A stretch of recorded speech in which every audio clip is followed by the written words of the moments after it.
I can only assure you that everything that's happened to you, everything we've done to you, it was all done for a reason.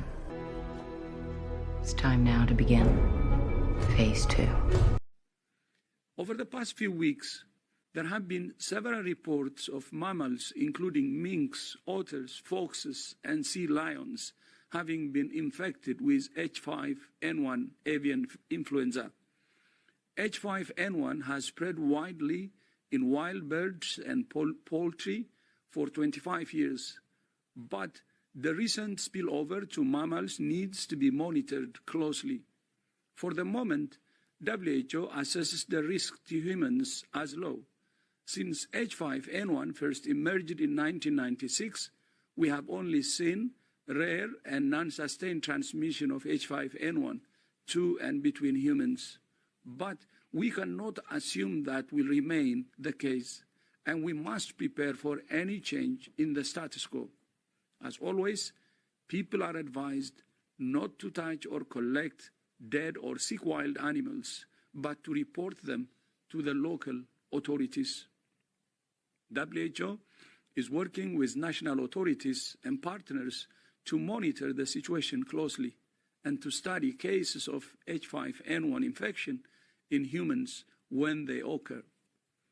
WHO's Global Laboratory Network, the Global Influenza Surveillance and Response System, identifies and monitors strains of circulating influenza viruses and provides advice to countries on their risk to human health and available treatment or control measures.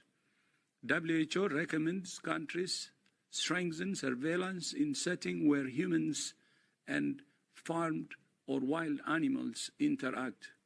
WHO is also continuing to engage with manufacturers to make sure that, if needed, supplies of vaccines and antivirals would be available for global use. My report detailing the Gates Foundation's funding of gain-of-function research into H5N1, attempting to get it to cross over into humans. And I asked the question, is bird flu going to be the next pandemic?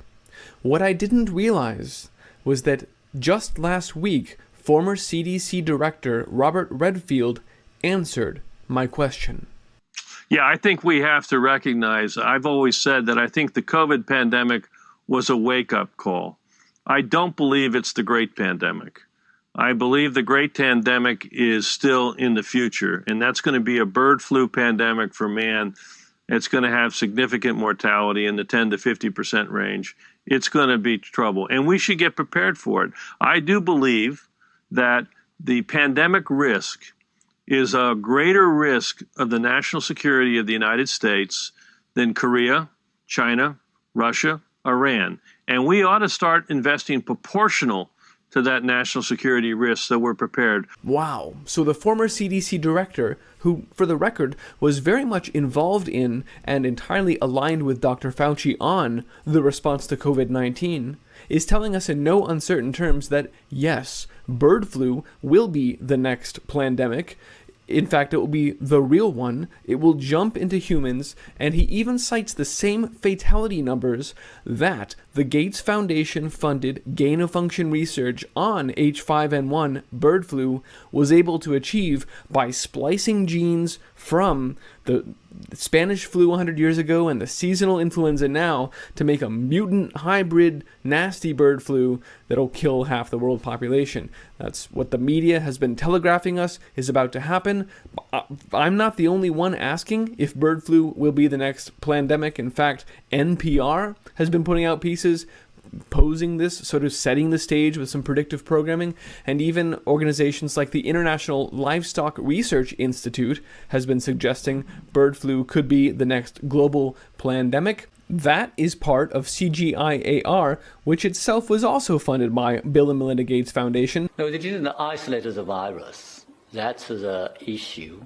What about live animal samples? It doesn't tell you anything if they only test positive. I do not suspect it's coming from what we originally thought.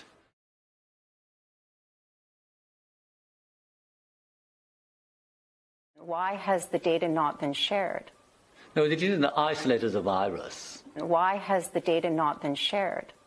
No, they didn't isolate as a virus. No, they didn't isolate as a virus. No, they didn't isolate as a virus.